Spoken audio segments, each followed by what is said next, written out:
It's time for Around the Ozarks Sports Scene, brought to you by Fast Break Sports, the largest selection of cards and card supplies in Southwest Missouri. Now here's your host, Scott Puryear.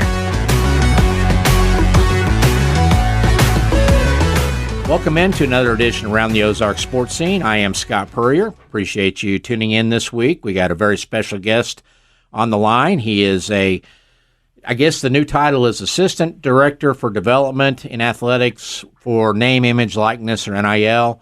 We just call him Jay Spoonhour, and he's supposed to raise money. Jay, thanks for joining me. It sounds like an important title, doesn't it? That's probably all they told you, wasn't it? It doesn't matter what we call you, just come back with checks, right? Just come back, yeah. Come back with bringing money in. It's a probably no bigger deal going on right now in sports than that. Everything you hear about is about money in sports, so yeah. Absolutely. And, of course, you're transitioning from the bench, having worked on Dana Ford's staff this past season and been a head coach yourself at several stops. And I guess the first thing I want to ask you, knowing your late father, Charlie Spoonhour, the Spoon, what would he have thought of NIL and the transfer portal? And what would have been his reaction if you told him, Dad, I think I'm going to start raising money to pay college athletes? Well, it is so surprising, like when you actually see what's happening in action, to know that just a few years ago guys were getting fired for the very thing that we're talking about. But it's been coming for so long. I think he was probably on the side of the payment, the idea of a kid earning money was not a problem for him. I think he probably always thought, if you're generating money, you should get compensated for it. And so that's where that comes from.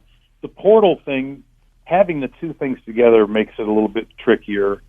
The portal, I go both ways on the portal because it's a kid has a 4-year career, and you sure want to go somewhere where you can utilize, you can be utilized and you can have a good career. But I'll tell you, for me, everyone who's ever gone into anything really has at one time or another wanted to quit and thought, this is too much for me or I can't do it. And now if you have a vehicle that says you can leave, that's not necessarily good for the individual. Even though you may think it's fair for them, but it doesn't necessarily mean it's good for them. So the portal, I'm not as crazy about the portal, and he likely wouldn't have been either, but I don't think it in its current state, it's not going anywhere either. Well, and of course, what has become, for most fans, a sad state of affairs is now NIL and the portal are so directly linked. A kid goes in the portal. If you want to keep him, you better have a good NIL offer, or you lose him to somebody else who has a better one. And that's kind of, I guess, where Missouri State's coming from with we got to beef this thing up. And it's not so much about probably luring in kids with NIL offers. It's keeping the good ones you have from getting poached, right? I think that's it. I think that's it, especially right now. I guess it could get to the point where, when there's a lot of sports, there's lots of areas in this. There's a lot of sports at Missouri State and at every NCAA school that are their equivalency sports where the kids, they break up sports, or they break up scholarships among all the players, right? Mm-hmm. So, like baseball, for instance, has 12 scholarships for a however many man roster, 30 to 40 man roster. So most people, almost no one is getting a full ride. So those guys are really, the NIL can really be a benefit to them because it allows them to kind of bridge the cost of school because they're all paying for their own school. So that's one issue. There's no doubt that the portal and the NIL go together now because if you are mainly it's football and basketball right now, but it's going to get to all of them. But if you are a basketball player, it's probably foolish to not at least see what you're worth if you're a good player. And you are it's the basic equivalent of testing free agency. Mm-hmm. You may really love where you're at, and you may love your coaches, but if you've only got 3 more years to earn and you have had a good freshman year, you're probably going to put your name in the portal and just see, hey, I wonder what I'll get offered because there's people getting offered quite a bit of money. You've obviously worn the other hat for so long as a coach, and now going to the, I guess, the dark side or the bright side, depending on what you raise, I guess, for these programs. But if a kid goes in the portal, I think that most fans probably acknowledge and recognize that that team is like, well, he or she is gone.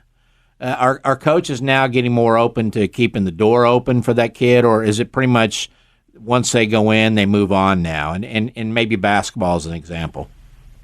I think it probably varies between each person. It's individual. There's a lot of folks that'll just say, well, once he goes, once you go in, you're gone. I think that lots of times you're going to have the relationship between the coach and the player is going to dictate it. And the coach might even, I think I would say this to my guys if I was coaching, look, if you have a big year, you need to look and see what you got, but let me know by this date so I can make a plan. And most kids the relationship is almost always really good between the coach and the player. And it's never, when a kid says they want to leave, you always think it is adversarial or negative. Now I don't think it necessarily is. I mean, it's not good advice to tell somebody that you should just put your head in the sand and not see what you're worth. To me, I have kids, and there's people listening who are going to have kids in the 8th grade through high school. This is how this is now, and these kids move around so much in their travel teams and different things. It's not as common anymore to just do whatever the coach says and everything will be great, because that's how it used to be. I mean, that's how it was for me. I had to do whatever Keltner said, and I had no recourse whatsoever. Well, and again, now things are changing with the creation of this position. Missouri State clearly acknowledging there is a need, and we better get on this, or the train is leaving the station. And how will things be different with what things have been like for the last year or two at Missouri State with what you're doing now? Because, was this something that the coaches themselves had to try to figure out in addition to running their program and coaching their team in the past, and now you're taking some of that weight off their shoulders?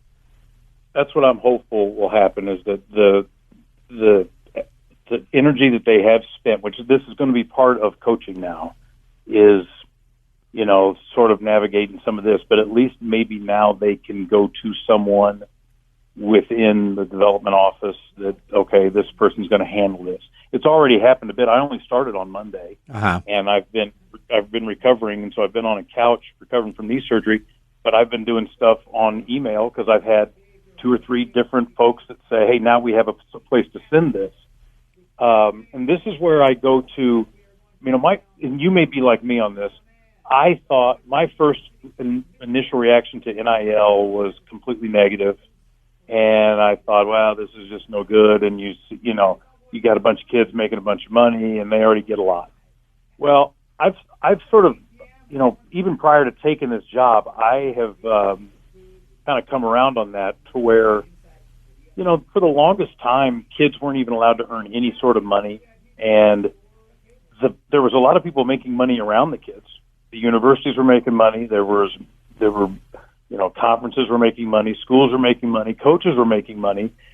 And it almost seemed un-American to me after I thought about it that here's a huge corporation, or really bureaucracy, telling individual people of every different socioeconomic status that you can't earn. And so I really kind of sometimes when I think about it, I'll get a little upset because this is not right. And so I'm hopeful that there are companies in town that it's not just a deal where, hey, I want to do this to help this kid. So that would be great if people want to help them. This now gives you a way to help them because it's never been allowed before. It was illegal if you wanted to help somebody. But now I think that there's actually kids now have pretty good, a pretty good foundation for advertising, social media stuff. They have a circle of not just friends but followers that they can advertise and put stuff out on their social media, and it could actually be symbiotic to where it's a benefit for everybody. and it helps our community, and it helps everybody involved. I'm really hopeful that that's how it can go. I just have to see kind of how it can all fit together and work. I'll tell you, Scott, I've had a couple of local businesses that say, hey, we're having a grand opening. We want to get these guys there. That, to me, that's a good start, that they recognize that it can help their business to get college kids, because college kids spend money. We all know that. And if you can get them out there and doing it, and they bring their friends, now you can go somewhere. I've come more to grips with it. I had the hardest time early on getting over the fact that, like in a sport like basketball and football, they're getting about $120,000 to $150,000 education for free. Mm-hmm. And realizing that that's not enough in today's game, because all of them get that. What about the really good ones that maybe deserve a little bit more for the money they're making for universities? So that's kind of how I started coming to grips with it. And I don't have a problem if it's actually for name, image, likeness. Where right. I have a problem is when it's, it's not at your level, but like the Power 4 level in football, where, a school up north of Missouri State that shares part of that name will pay a high school kid $2 million, over his career, and he hasn't ever taken a snap for that university yet, and he's making more than his position coach. And I think, by the same token, I hear about, like OU softball and those girls that won 4 national championships in a row, and what car dealership wouldn't want 2 or 3 of those seniors coming out for a grand opening and earning money. So I think if the people are doing it the right way, I think most college fans will accept that this is the way it is in 2024. Do you agree? Yeah, I think so. And I think Missouri State's always been known for doing stuff the way you're supposed to do it in terms of that, and you're not going to, I don't know who has the ability to just go out and throw some of this money around. I will tell you this, and I know this for a fact, that some of the stories you hear about the numbers, you take them as, well, that's what that guy's getting, and boy, there's so many of them that aren't accurate. Or at the very least, they're just, they blow these numbers up so much because you have these companies that have basically filled this void of being NIL companies, and they muddy the water and make everything. It's about getting their name out, and so they'll send out all this stuff about these guys are making this many million and all that. I'm with you on that. I can't imagine even wanting to pay it. Yeah. To be honest with you. What are you getting back out of it? Yeah. What are you getting? Yeah. I guess if you just, lots of times the folks that are doing that, you almost feel like that everything's relative, right? $2 million to some people isn't really a big amount of money. There's not many people like that want to watch their basketball team play well. But, for us, I just think for us, it can really be, it can be a positive thing. But let's just say this. It can be a positive thing. It's really not going to go anywhere. So if you are a fan of the Bears or college sports in general, but specifically for us, if you're a fan of the Bears, the team, however good the team is going to be directly impacted by this. So I've got to do a good job and try to generate as much revenue and as much help as we can, because if you have a good team, you're not going to be able to hang on to it, and in a lot of cases, you may not even be able to put a good team together without having something. Yeah. We're never going to get into the millions. We're not going to get to the millions, but kids for the most part, they just need if you can just send your kid off to college and they're not having to call you every month for a couple $100, that's all most of us are talking about. So I know this is all new to you because, you just started. Some schools have what they call collectives, where they're pooling funds for a program or team to go in when they need it for that particular player recruit. And then, there's places that it's a case-by-case basis where, like, the volleyball coach may call you and say, hey, Jay, I've got such and such recruit. We can get her if we can come up with this. Can you help me find a match? How do you see this working at Missouri State? Is it a mix of those two, or is there any collective? How will this go from here? Yeah, there are. So right now at Missouri State, there's already a couple of collectives. Okay. that have been set up. The basketball has a collective called Bears Hoops Alliance, and this is part of what I'm talking about and doing also. So the first of all, the money that you would ever give to the school, if you gave money to the foundation, that money's tax deductible, and so it's a good tax write-off for folks that understand that stuff. I have never had enough money to have to worry about it, but guys who have a lot of money know this stuff. Yeah. So given that, now, when you give to a collective, when it goes to an NIL, the collectives are basically just bank accounts. Yeah. That are managed by typically a group of people. Not the coaches have a say in it, but they're not connected to it. They can't be, and so the collectives will determine. Okay, here's what we have. So, like for the basketball team, the Bears Hoops Alliance, you can go to bearshoopsalliance.com. You can donate on a one-time gift, or like we just started this the other day, and I was the first person to start a monthly, just to test it out. I did $5 a month. Okay. So I'm giving $5 a month to the Bears Hoops Alliance. And what I'm hopeful of is that you always get folks that say, well, I'm not a rich guy, I'd like to help, but nobody ever asked me or anything. If we had Wyatt Wheeler's running stuff in the paper about the attendance not being very good. And it's true, it needs to be better. And so if you had 1,000 people at the game, we'd all be real disappointed that there's only 1,000 at the game. If we got 1,000 people to give $5 a month, that's $60,000 a year, is it not? How's my math? Yeah, you're good, very good. Yeah. So that's $60,000 a year. That's only getting 1,000 people to give $5 a month. And the way I look at it is, you're basically paying for your entertainment. Like if I don't know how many subscriptions I have, but I have Netflix and I have HBO, Mm-hmm. and then I got Peacock because I wanted to watch Yellowstone. I probably still have them and don't know it. Well, this is a similar thing where you're paying for your entertainment. If you invest a little bit in this and can get some folks to invest in it, we use the Walmart method and try to do it with numbers. We have a lot of Bear fans. Get folks to give, to give a little bit. Don't have to give a lot, but if you get a lot of people giving a little bit, you can build the thing up. And so the football team, I don't know if they have that necessarily set up yet, but their collective is called MissouriStateFootball.org. Very easy to remember. Yeah. MissouriStateFootball.org. And that allows people to go and give to that. And then it's given out, the money is given at the discretion of the program.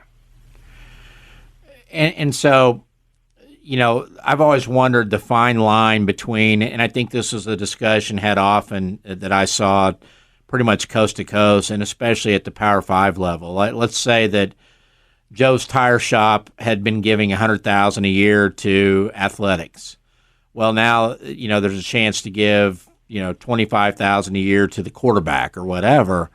Is that a fine line in the university between not going to the same people twice? And how do you do that? I mean, how do you decide whether somebody's an NIL or whether they're, somebody that's going to help with basic operational fundraising? It's really hard because there's only so much money at a certain, like a place like Missouri State. Yeah.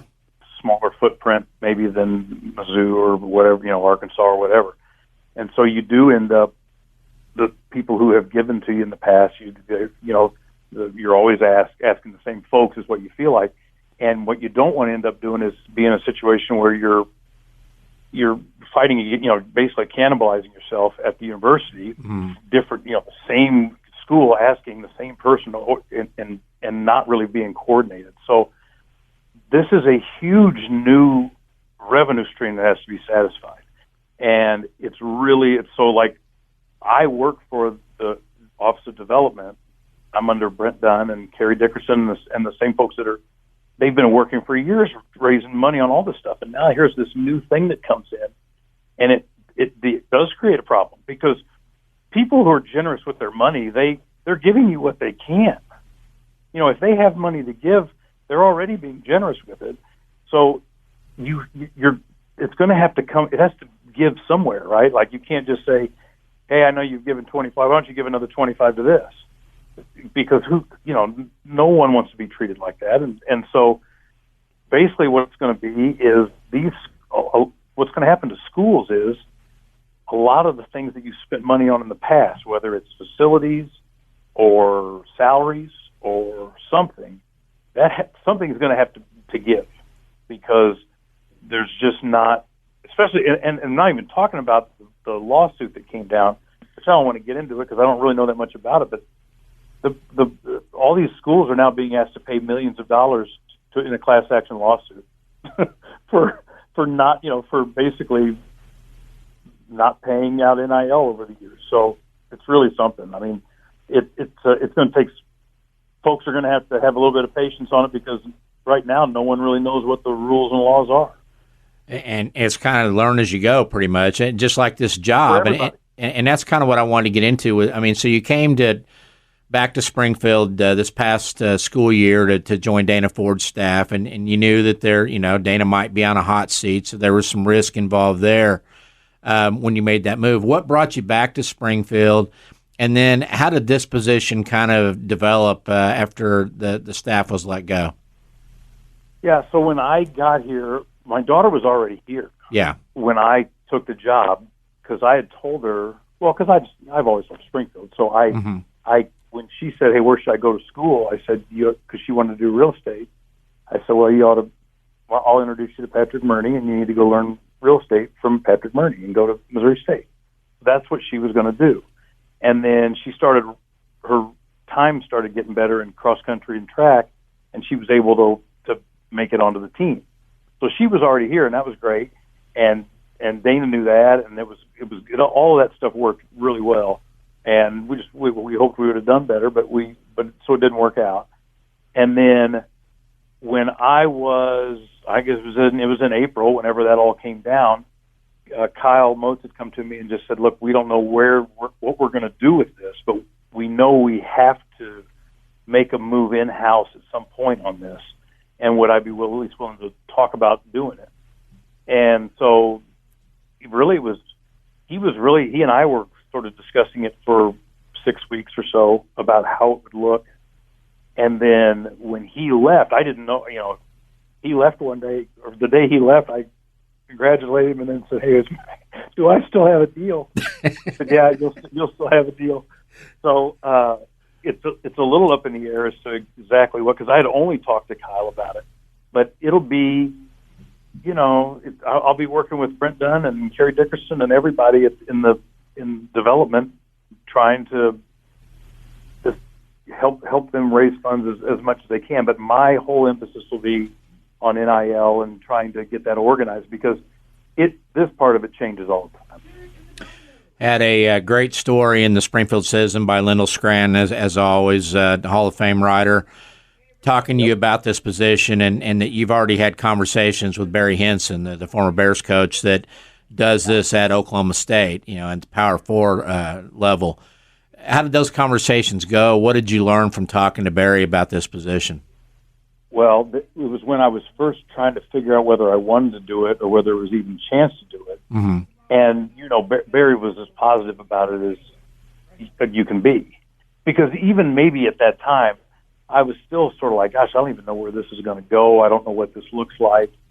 And Barry, had just said, he loves every day about it, because he gets to help kids out, and he gets to help out local businesses and just kind of put them together. And that's a little different level for them, obviously, Oklahoma State, but the idea is the same. And he really enjoys it, and he's good at it. He knows as much about it as anybody. So I'm kind of being judicious on. I could call him every day and ask him different questions, because some of these questions you're asking me, I'm answering the best I can, but I honestly don't necessarily have 100% certainty on how it's going to look.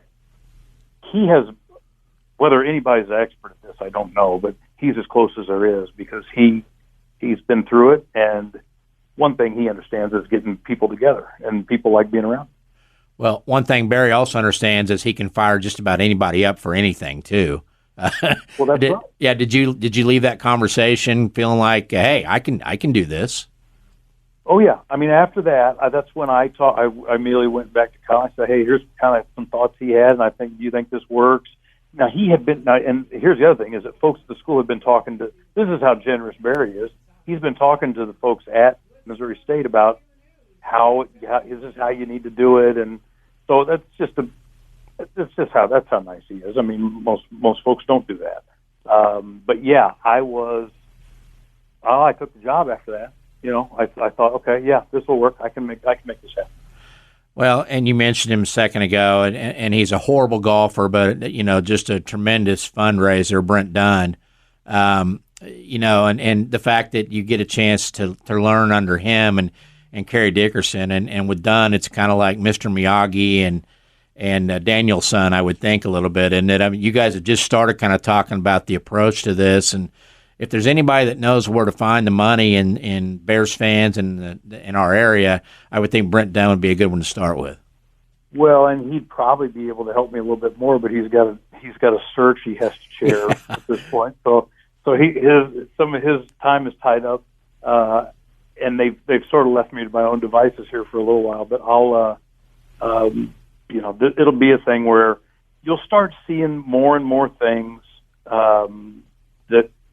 Whether it's just more kids on billboards or things like that, those are that generally when you see that, it's going to be because somebody has decided to help the athletes or help the programs at the school, and that's nothing but a good thing. It helps all of us. It builds up the community and makes it better. It'll make our teams better, and I'm hopeful we can make the thing fun a little bit. Like I want to try to do some things that are not just asking for money, where maybe we can have, where if you have a group and you can have socials and have the coaches out, have concerts, or have a comedian come in and try to make money that way. That doesn't just have to be, hey, running around and let me go through your spare change and see what you got. Yeah, and I think the thing that I thought was most interesting in that story Lindell did in the Citizen on your talk with Barry. Barry had an excellent point about can you imagine NIL when Jackie Stiles were here? Oh my God! And what that would have been like. I don't think you'd had a lot of trouble raising sponsorship money for NIL with her in this market. Well, Scott, how about this? So everyone thinks that this is all football driven and basketball driven, and to a degree it is, just because nationally that's what has basically been the driver of money for college sports. But the number one NIL income earner this year was Caitlin Clark. Number two was Livy Dunn. Yeah, two female athletes. One of them is a basketball player. That's big revenue. But the other one's a gymnast. And she's not even a very good gymnast either. And I didn't know anything about that. But here's the real reality of this: is that a kid, if you're sitting here as a 17, 18, however many year old kid, they all have the opportunity to earn, and a lot of them do. I mean, my gosh, people drop out of school all the time because college isn't for them, and they start Microsoft or they do stuff like that. Well, these kids all can have a brand now, and they all have the opportunity to do it because, I mean, my 8th grade son has friends that make money playing video games on YouTube. Yeah. It's the kind of thing where everyone has the ability to do this now. And Livy Dunn, they weren't doing Livy Dunn a favor when they asked her to be a sponsor, to be the spokesperson. Oh, yeah. Nor were they, same thing with Caitlin Clark. She was earning Hy-Vee money. When she goes on with State Farm, it's not because they like her and they think she's a nice gal. She's an earner for them. And so that's an extreme example, but there's groups in town, and I guarantee you there are athletes that we don't even think of because maybe they're not the leading scorer or whatever, but they may have unbelievable social media impact. And those kids, they need to come find me, and I need to go find them and get them connected with folks because they can drive business to people. There was a pitcher locally, a high school kid, I believe from Nixa, that had an offer from the Bears a few years ago. I want to say 4 or 5 years ago. Turned it down because he was going to make more money on TikTok back then, by going to California and doing videos full time. And I can only imagine now. I mean, it's going to be the point where we're going to yell at our kids, "Why are you not playing video games?" Well, I can remember that at basketball camp saying to kids, "Hey, they don't pay you money for playing video games." And that was always our big funny thing. Like, as if all these kids coming into our basketball camp were going to make money playing basketball. But that was what we sold them to try to get them to come to camp. Well, now, my gosh, there's a much better chance that you're going to make money in some degree on, it may be video games, but it could be darn near anything. I mean, that's why you see all the crazy stuff on TikTok that guys our age don't quite get. But these kids are all trying to build content, and they're trying to drive content and try to building up followers. And the fact is that if you are an advertiser, it used to be you thought you knew who was listening to your show because of the Arbitrons, or you thought you knew who was watching a TV show because of Nielsen. They were just the best guess of this is how many people. When you are on, if you got somebody who is on your site and they go to your Instagram or they go to whatever, those advertisers know exactly how long they stayed on. Yeah. They know when they took it off. They know if you looked at their ad. They know everything. And so it's really the purest way of using your money the right way if you're going to spend it in advertising, because these kids have lots of followers. Absolutely. Wikipedia says you're 53 years old now. Is that confirmed? Is that confirmed? It's confirmed. Yeah.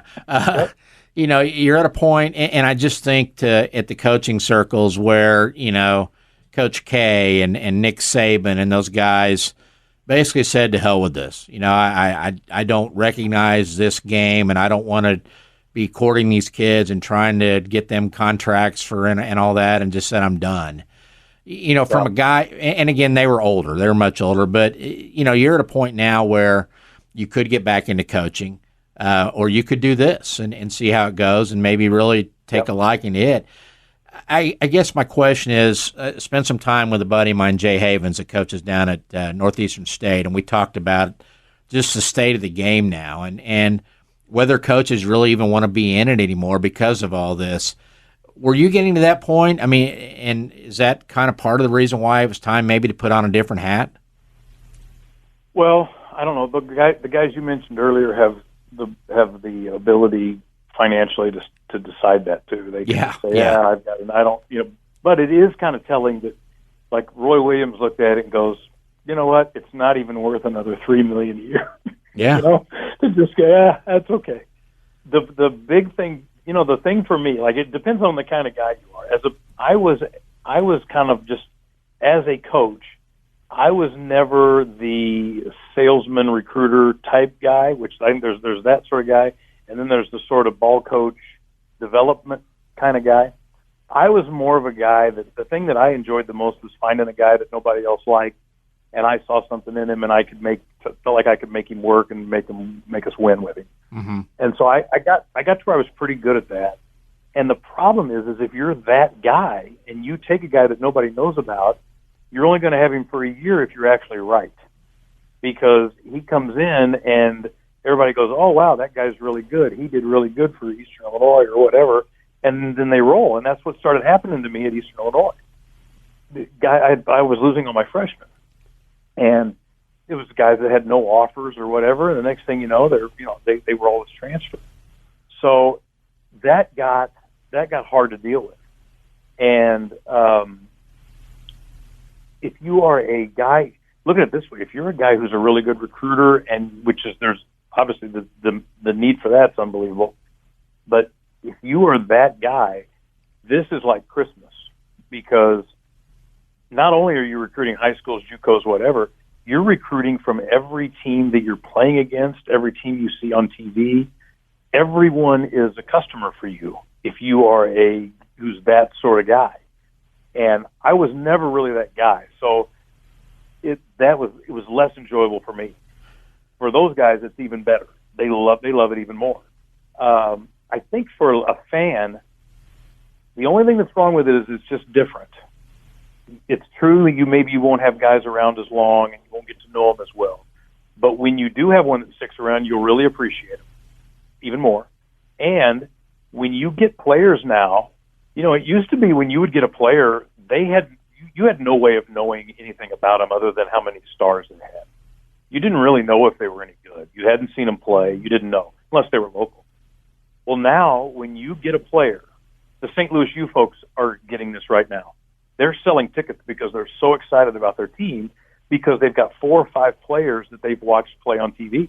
Mm-hmm. They got the Indiana State guys. They got a guy from Creighton. They got a team now that they don't know any of them, but they've seen them on TV and they know they're going to be good, and so they're excited. And that's as good a, that's all you're looking for. So if we can get, again, the NIL's part of this, if we can get that to where it's really good, you can have excitement again in your ball club, and it may be because you're getting some transfer that you watched in the NCAA tournament play for Weber State or something like that. At least the recruits will be more known now, or at least you have the chance to.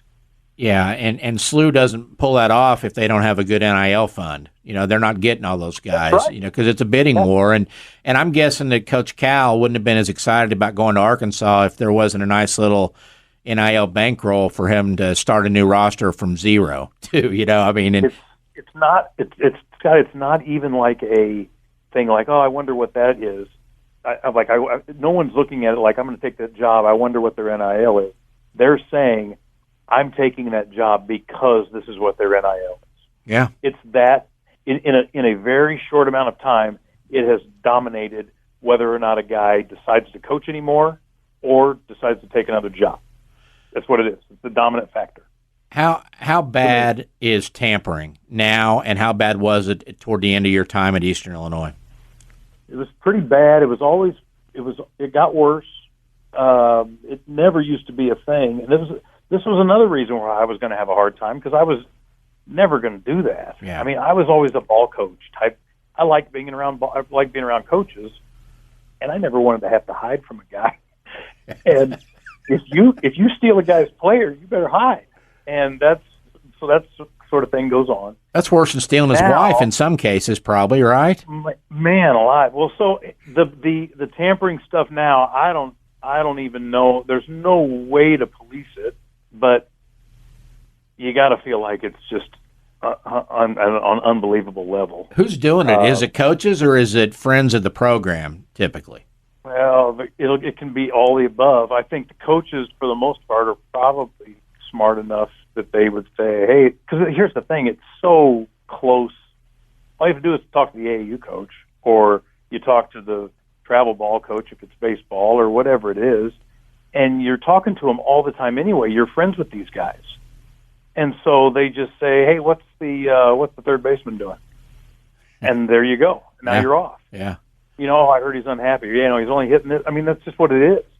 And that part of it, it's an ugly part of it, but it's going on for sure. It makes you kind of feel for the guys, and I think he's back in the game now, but Will Wade, I saw an interview with him that, he was kind of the fall guy at LSU, or his staff, and what the just cause or show cause penalty the NCAA does, and, now he's back in the game because all that stuff's legal now, isn't it? In a really short amount of time. Yeah. I mean, look, it wasn't that long ago that Kelvin Sampson was banned from basketball because he made too many phone calls. They had a phone call restriction on when he could call, and he had used too many, and then they were getting around it by having somebody call, and he was on the other line. And so they were trying to sell us on the fact that him talking to someone on the phone was somehow a capital offense. It's just amazing. And now we've just said, okay, here's your car, and you're just giving guys stuff.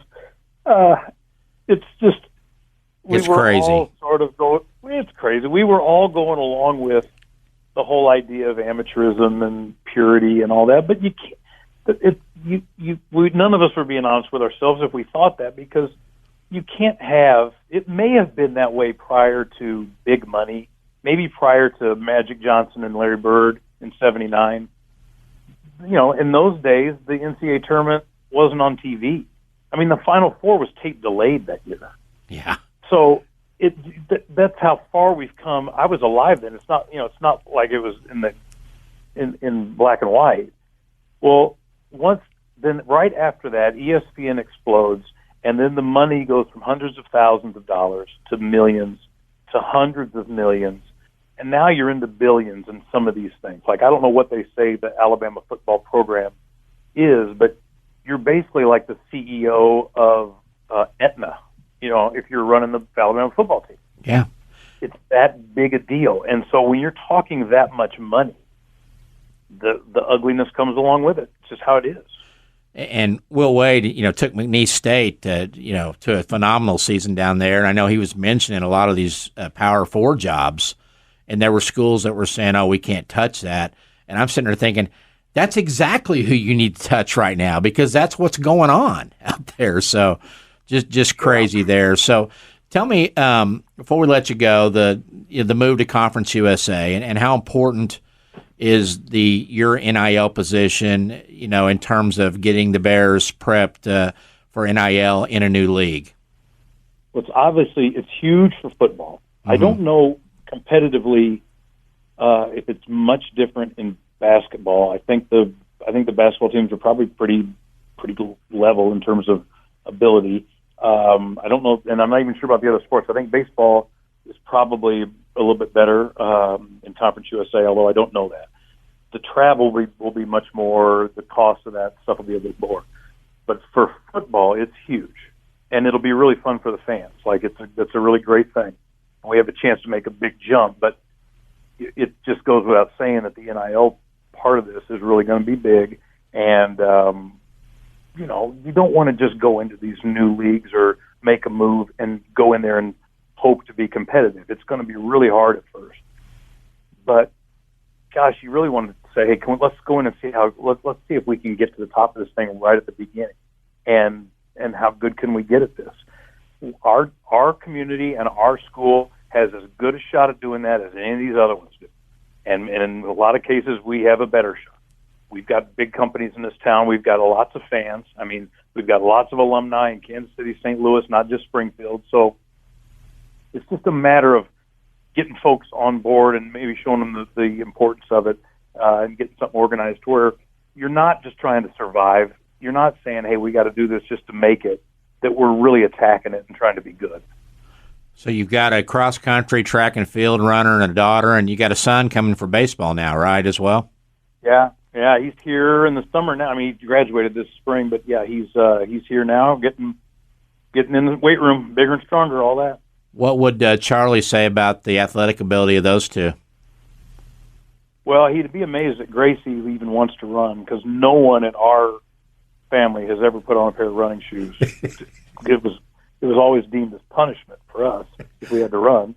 So we can't figure her out at all. She'll just, like today, she called, hey, I'm on my way. I'm going to run 11 miles today. She just runs 11 miles every day. In 95 to 100-degree heat, yeah. It's just, it to me doesn't make any sense, but that's what we do. He missed Charlie getting the pitch. He would have really liked, you know this now. He would have having his grandkid pitching for the Bears. Yeah. I mean, he would have really thought this was something. He was never that impressed with my athletic ability, so I think he was always searching for someone that could maybe, give him some enjoyment. I can remember we went to a Cardinal game one time, and I was complaining that it's great, Dad, that we get to sit behind home plate, but we never get a foul ball, ever. And I'm telling you, I'm not lying, three innings later, a ball gets shot straight up in the air, and I'm standing under it, and I mean, it never left me. And at the time, it was hot. There wasn't a lot of fans around. We basically had all kinds of room around us. And the ball is right at me, and at the last minute, I just stepped out of the way. And it rattled in my chair, like went around in my chair. Uh-huh. And a 9-year-old kid sitting behind us reached down underneath the seats and grabbed it out. And my dad, I can still remember, he looked at me. There was such disgust on his face. And he said, my kid, the athlete. And that was all he said. He would have really liked watching Charlie, because Charlie's I don't know if he's going to be able to get him out in college. I hope he can, but he knows how to pitch, and he gets him out in high school, and so he thought that was all right. Well, that's great. Well, I think you'll do well in this job as you learn the ropes, and no doubt that it's a job that's necessary in this college athletics climate today. So, Jay, I appreciate you coming on and explaining it all to us, and best of luck to you. Can I give one more plug? Absolutely. Bears Hoops Alliance. It's plural Bears, plural Hoops. BearsHoopsAlliance.com, or if you're a football backer, MissouriStateFootball.org, and you can give any amount you want, but anything helps right now. Very good. Jay, thanks again, and we'll catch up with you this winter as well. You got it. See you, Scott. You bet. That's going to do it for another edition of Around the Ozarks Sports Scene. I am Scott Puryear. As always, big thanks to our sponsor, Fast Break Sports, located off South Campbell there near the Battlefield intersection. Of course, your home for all things sports cards, collectibles, memorabilia. Get that man cave ready for the football season, all at Fast Break Sports. We'll see you next week on Around the Ozarks Sports Scene.